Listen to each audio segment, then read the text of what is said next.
경비원 영식 씨가 저를 급하게 불렀어요. 윤 여사님, 잠깐 시간 되세요? 평소와 다른 긴박한 목소리였어요. 경비실로 따라 들어갔더니 영식 씨의 얼굴이 어둡더군요.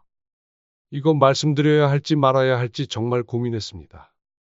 그런데 그냥 넘어갈 수가 없어서요. 오지랖일 수 있지만 일단 이것 좀 보세요. 영식 씨는 떨리는 손으로 CCTV 화면을 켰어요.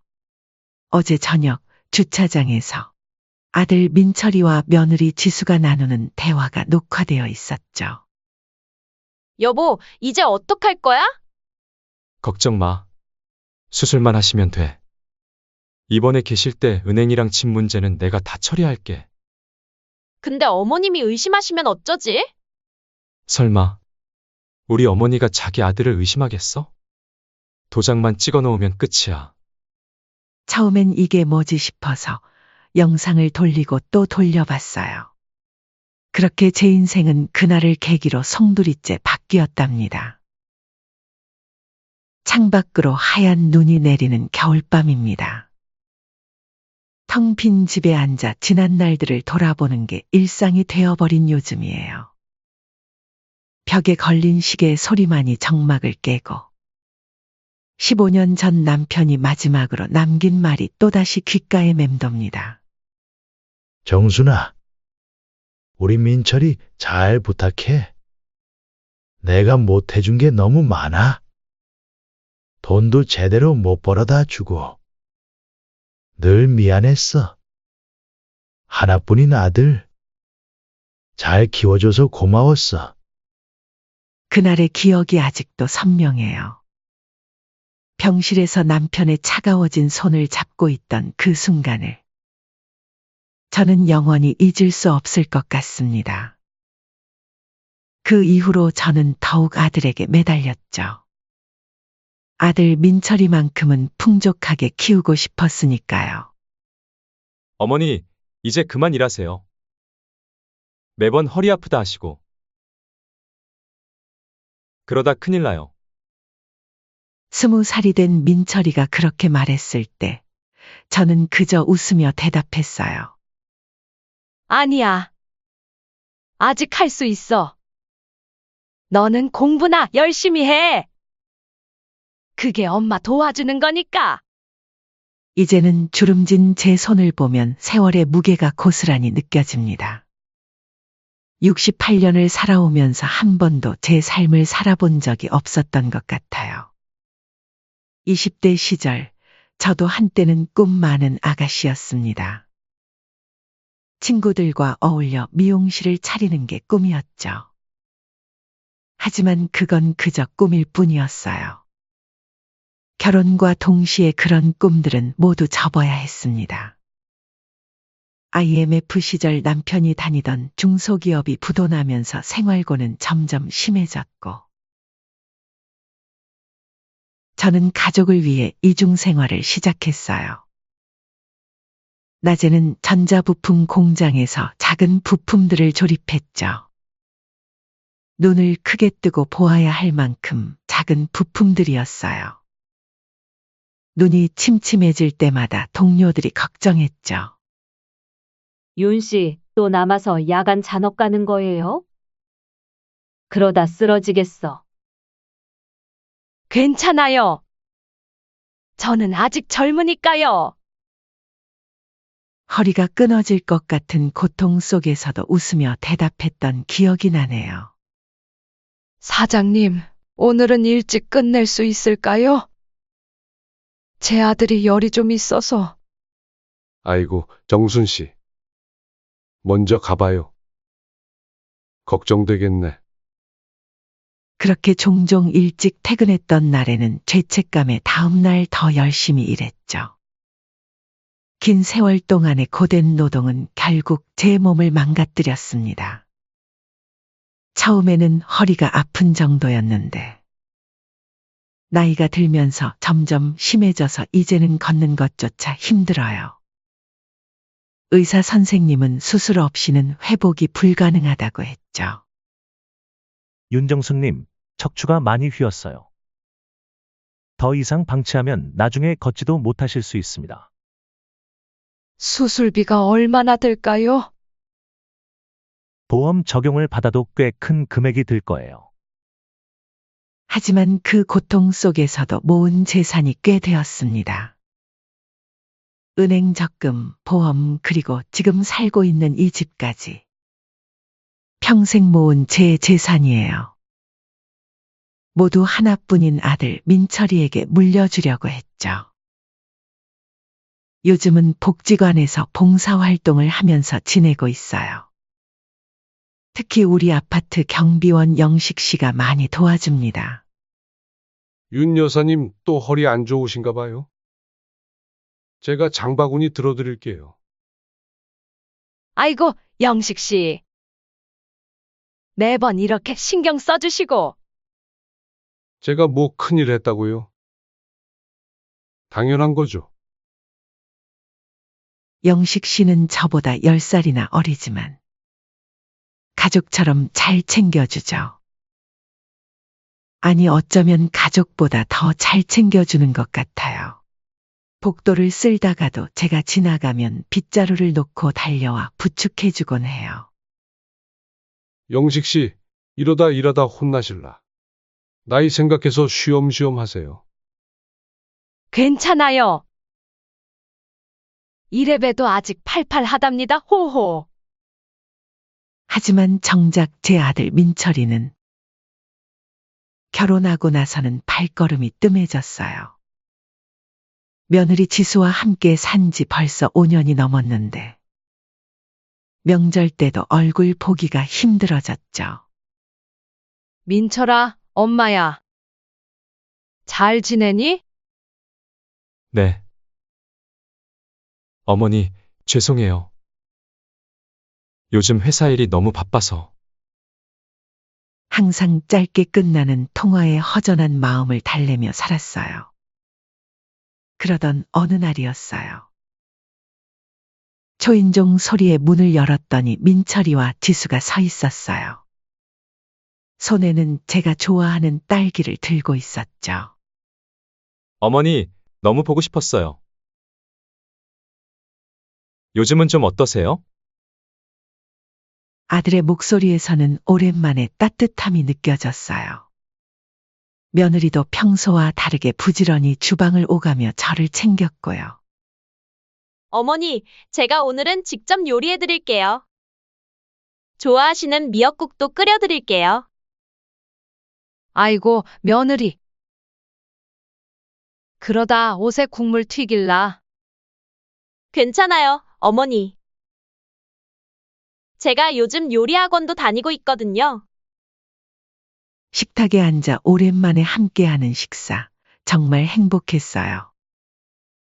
하지만 그때 민철이가 꺼낸 이야기가 어머니, 허리가 많이 아프시다면서요. 이제는 수술을 하셔야 할 것 같아요. 민철이의 말에 저는 잠시 망설였습니다. 수술이라니. 두렵기도 하고 걱정도 되었죠. 하지만 오랜만에 느끼는 자식의 따뜻한 관심의 마음이 녹아내렸어요. 그날 밤 침대에 누워 지난 날들을 떠올렸습니다. 어린 민철이를 업고 병원을 뛰어다녔던 날들. 학원비를 마련하려 밤늦게까지 일했던 시간들. 모든 게 파노라마처럼 스쳐 지나갔어요. 이제는 달라질 거야. 민철이가 이렇게 마음을 열었으니. 혼잣말로 중얼거리며 눈물을 훔쳤죠. 하지만 제 마음 한구석에서는 알 수 없는 불안감이 자리 잡고 있었어요. 왜 이렇게 갑자기 달라진 걸까? 이런 의문이 들었지만 저는 그저 행복해 하기로 했습니다. 오랜만에 찾아온 가족의 온기를 믿고 싶었거든요. 그때만 해도 저는 몰랐습니다. 이 따뜻한 말들과 행동들 뒤에 숨겨진 차가운 계산이 있다는 것을. 며칠이 지나고 아들과 며느리는 약속대로 저를 데리고 큰 병원에 가서 상담을 받았어요. 의사 선생님 말씀으로는 어떻게 여태까지 참고 있었냐면서 신경을 척추가 누르고 있어 수술이 꼭 필요한 상태라고 하더군요. 어머니, 이제 더 이상 고생하지 않으셔도 돼요. 제가 다 알아봤어요. 민철이가 제 손을 꼭 잡으며 말했죠. 지수도 옆에서 연신 거들었어요. 맞아요, 어머니. 이 병원이 척추 수술로 유명하대요.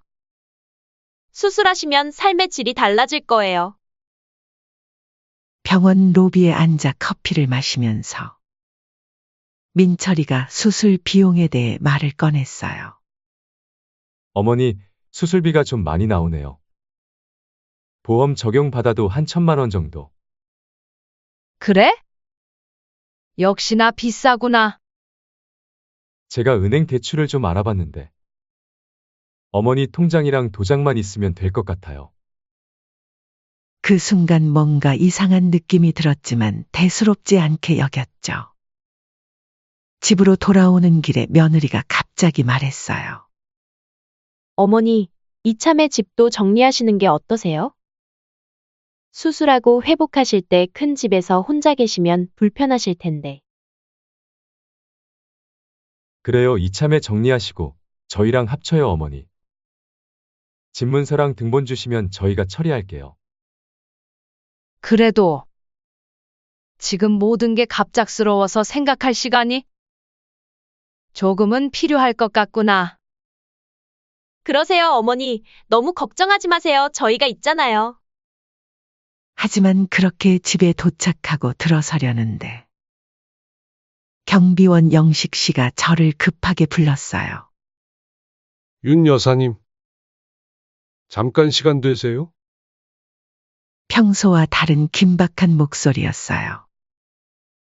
경비실로 따라 들어갔더니 영식 씨의 얼굴이 어둡더군요. 여사님, 이거 말씀드려야 할지 말아야 할지 정말 고민했습니다. 그런데 그냥 넘어갈 수가 없어서요. 오지랖일 수 있지만 일단 이것 좀 보세요.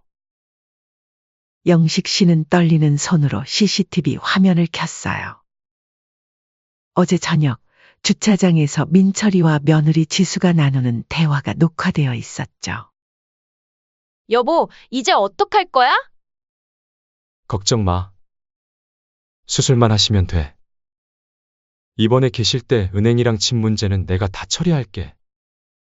근데 어머님이 의심하시면 어쩌지?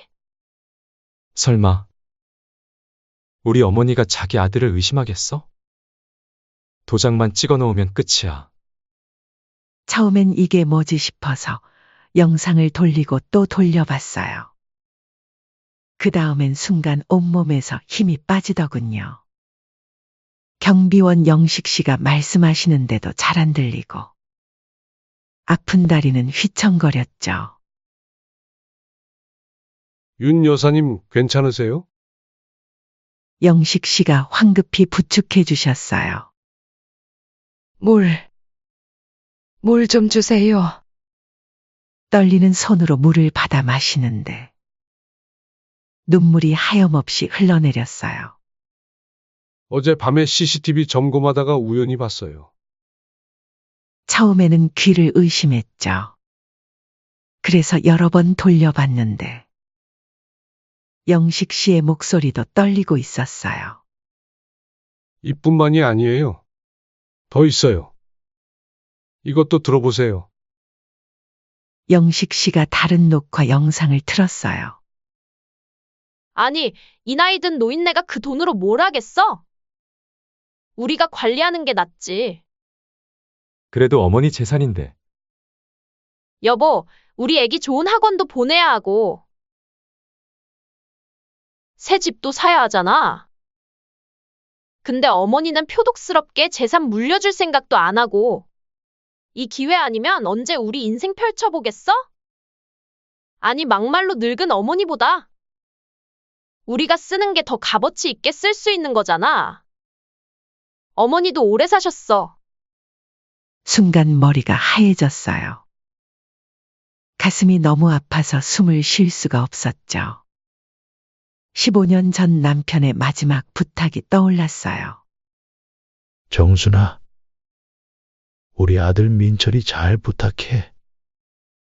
그 말을 기억하며 평생을 살아왔는데 영식 씨, 제가 뭘 잘못했을까요? 민철이를 제가 잘못 키운 걸까요? 흐느끼며 말하는데 영식 씨가 조심스레 말씀하셨어요. 절대 그렇지 않아요. 지금이라도 아셨으니 다행이에요. 제가 도와드리고 싶어요. 일단 지금은 아무한테도 말하지 말고 집에 들어가 쉬세요. 바래다 드릴게요. 그날 저녁 혼자 집에 돌아와 침대에 누웠어요. 민철이 어릴 적 사진을 보면서 밤새 울었죠. 초등학교 운동회 때 달리기에서 1등했다고 좋아하던 모습. 중학교 입학식 날 새 교복 입고 활짝 웃던 얼굴. 대학교 합격했다고 저를 꼭 안아주던 순간. 내 새끼, 내 아들, 어쩌다가 한숨도 못 잔 다음 날 아침. 거울을 보는데 제 얼굴이 낯설더군요. 늘 웃음기 가득하던 제 얼굴. 이제는 그저 지친 노인의 얼굴로 변해 있었어요. 그때 문자가 왔어요. 어머니, 내일 수술 상담하러 가기로 했죠. 제가 상담 전에 모시러 갈게요. 영식 씨 말씀대로 이제라도 안 게 다행이에요. 다음 날 아침 경비원 영식 씨의 도움으로 유명한 변호사 사무실을 찾아갔어요. 영식 씨는 자신의 휴무일임에도 저를 돕겠다고 나서주셨죠. 어찌나 감사하던지. 윤 여사님, 제가 동행해 드릴게요. 증인으로도 필요할 것 같고. 영식 씨, 이렇게까지 해주시고 정말 죄송해요. 왜요? 당연한 일인데요. 너무 신경 쓰지 마세요. 변호사 사무실은 생각보다 따뜻한 분위기였어요. 중년의 여성 변호사님이 우리를 맞이해 주셨죠. 윤정수님, 잘 들었습니다. 많이 힘드셨겠어요? 변호사님의 따뜻한 말에 또다시 눈물이 났어요.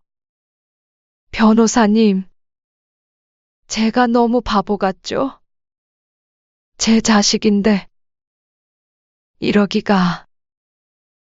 아니요. 절대 그렇지 않아요. 오히려 용기 내신 게 대단하세요. 보통은 자식이라서 그냥 당하고 넘어가시는 분들이 많거든요. 변호사님은 CCTV 영상을 꼼꼼히 보시더니 메모를 하셨어요. 이건 명백한 증거가 될 수 있어요. 영식 씨께서 이렇게 증거를 확보해 주신 게 정말 다행이네요.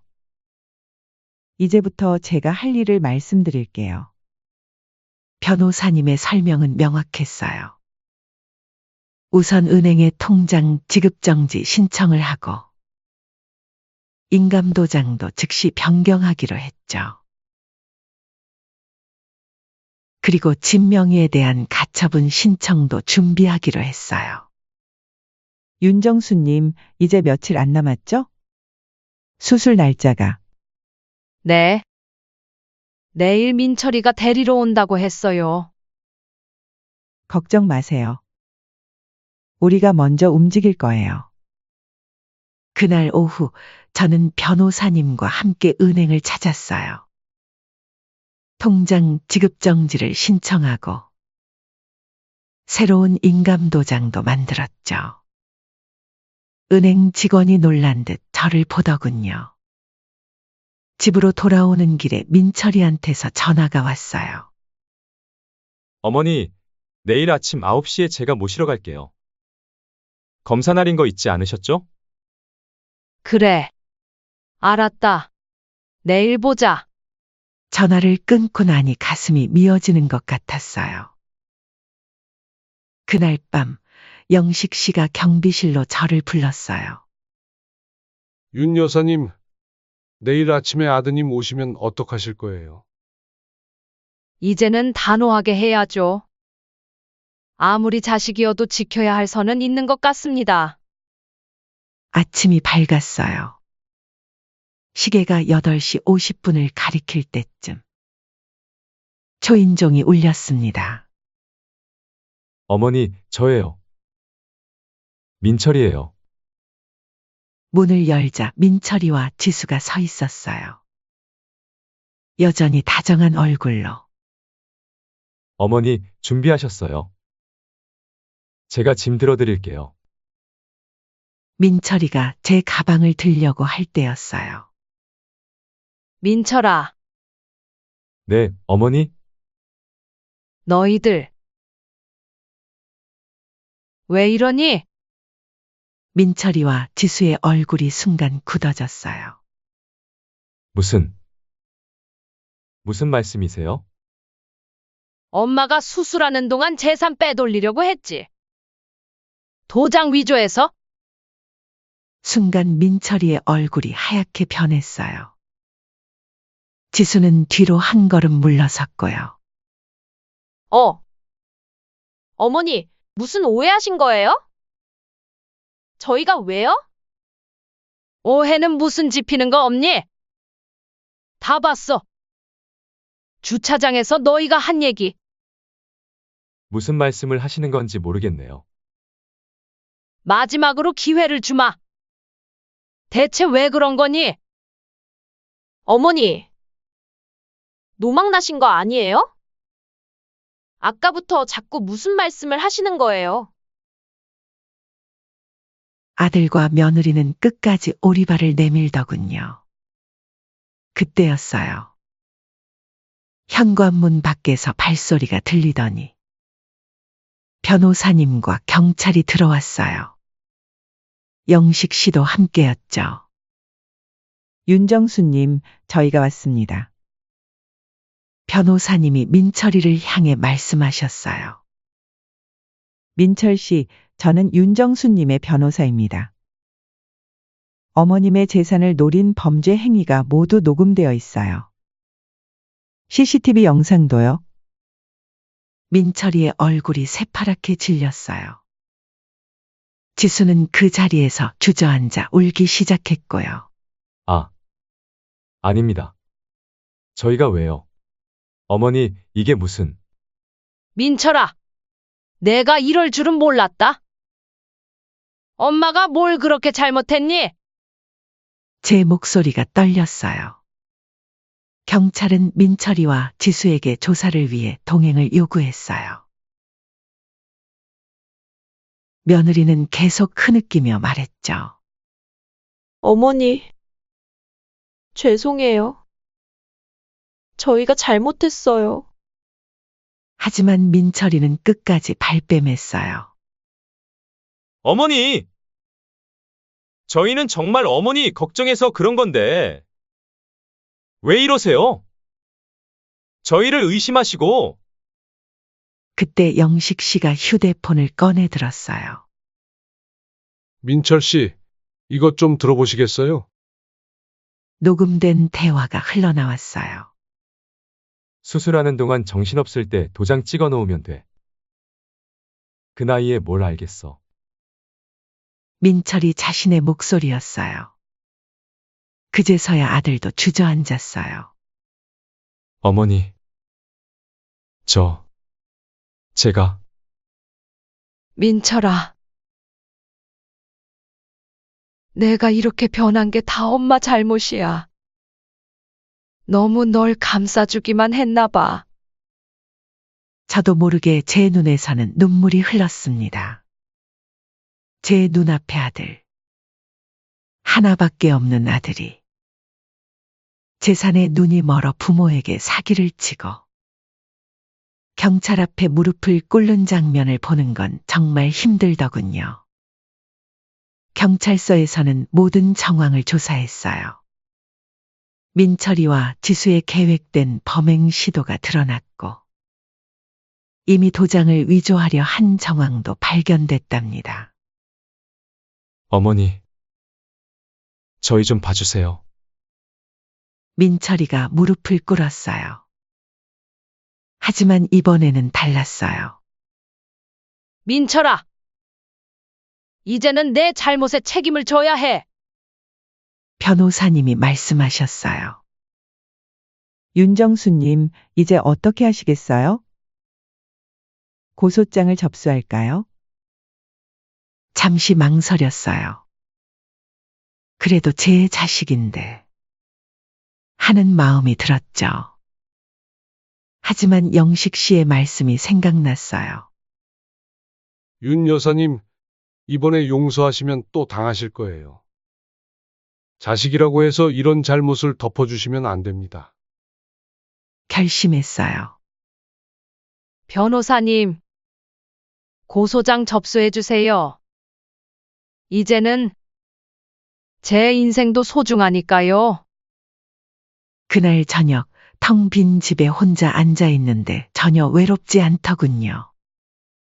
여보, 나 이제 우리 아들 놓아주려고 해요.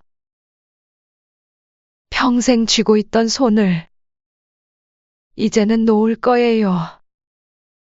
그게 맞는 것 같아요. 창문을 열어 바람을 맞으니 이상하게도 마음이 편안해졌어요. 꽉 막혔던 가슴이 뻥 뚫리는 것 같았죠. 이제야 진짜 제 인생이 시작되는 것 같았습니다. 그렇게 재판이 끝나고 3개월이 지났어요. 한여름이 지나고 가을바람이 불기 시작할 무렵이었죠. 민철이와 지수는 실형을 선고받았어요. 판사님께서는 자식이라 할지라도 부모의 재산을 가로채려 한 것은 중대한 범죄 라고 말씀하셨죠. 제 가슴 한편이 시리도록 아팠지만 동시에 이상한 해방감도 느껴졌어요. 그날 법정 밖에서 민철이가 마지막으로 절 붙잡았어요. 어머니, 정말 죄송합니다. 제가 너무 어리석었어요. 돈 욕심에 눈이 멀어서. 지수도 옆에서 눈물을 흘리며 용서를 빌었지만 전 더 이상 돌아보지 않았어요. 민철아, 이제 너도 내 삶을 살아라. 엄마도 엄마의 삶을 살 거야. 오늘 이후로 더 이상 너희를 미워하진 않을게. 내 아들이니까. 하지만 앞으로는 얼굴 볼 일은 없을 거다. 그래요. 그래도 하나밖에 없는 아들은 마음에 묻고 살아가기로 했어요. 그날 저녁 영식 씨가 제게 따뜻한 차 한 잔을 건네며 말씀하셨어요. 윤 여사님, 정말 대단하세요. 저였다면 그렇게 담담하게 대처하지 못했을 거예요. 영식 씨. 사실 전 담담한 게 아니에요. 제 마음 한구석이 무너져 내리는 것 같아요. 하지만 이제는 그 무너진 자리에 새로운 걸 채워 넣으려고 해요. 집으로 돌아와 짐을 정리하기 시작했어요.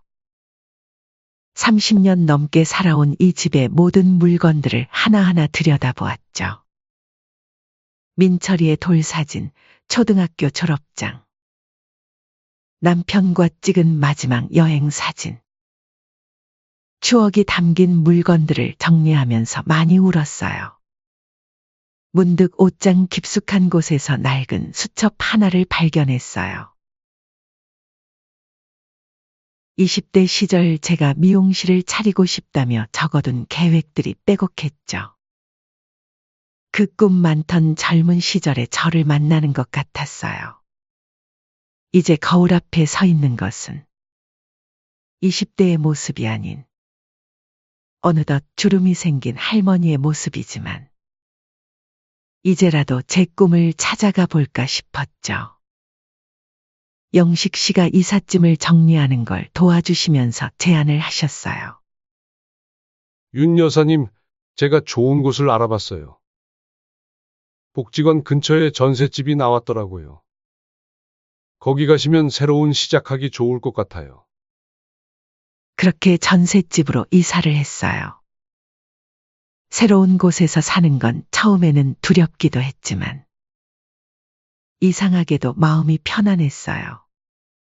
짐을 정리하면서 문득 든 생각이 있었죠. 영식 씨, 제가 결심한 게 있어요. 제 재산을 의미 있게 쓰고 싶어요.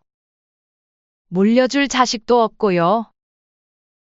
어떻게 하실 생각이신데요? 지역 노인보호센터에 기부하려고요. 저처럼 힘들어하는 분들을 위해서. 그리고 복지관에서 봉사활동도 시작하려고요. 며칠 뒤 노인보호센터를 찾았어요. 센터장님께 제 이야기를 들려드렸죠. 할머니, 정말 큰 결심을 하셨네요. 이 기부금으로 저희가 꼭 필요한 일을 하겠습니다. 그렇게 시작된 제 새로운 인생이에요. 복지관에서 마음 나눔 상담 모임을 만들었어요. 처음에는 서너 명이 전부였는데 입소문이 나면서 점점 많은 분들이 찾아오셨죠. 정순 씨. 저도 며느리한테 통장을 뺏겼어요. 어떻게 해야 할지 모르겠어요. 딸이 제 집을 팔아서 도망갔어요. 매주 화요일마다 열리는 상담 모임에서 이런 이야기들이 쏟아져 나왔어요.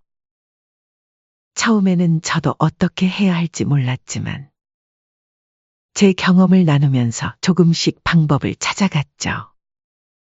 법률 상담이 필요한 분들은 제가 알고 있는 변호사님께 연결해드리고 경찰에 도움이 필요한 분들은 경찰서에도 동행해드렸어요. 한 분 한 분의 문제가 해결될 때마다 제 가슴도 조금씩 치유되는 것 같았어요. 어느 날은 한 할머니가 제 손을 꼭 잡으며 말씀하셨어요. 정순 씨 덕분에 살았어요. 이제는 저도 당당히 살 수 있을 것 같아요. 그 말을 들으니 눈물이 났어요. 제 아픔이 다른 분들에게 희망이 될 수 있다는 게 너무나 감사했죠. 노인보호센터에서는 얼마 안 되지만 제 기부금으로 독거노인 지킴이 프로그램을 시작했다고 해요. 매주 독거노인 가정을 방문해서 안부도 확인하고 필요한 도움도 드린다고 하더군요. 윤정순 님 덕분에 많은 분들이 도움을 받고 계세요. 특히 긴급 지원이 필요한 노인분들을 빨리 발견하고 도와드릴 수 있게 됐어요. 센터장님의 말씀을 들으니 가슴이 뭉클했어요.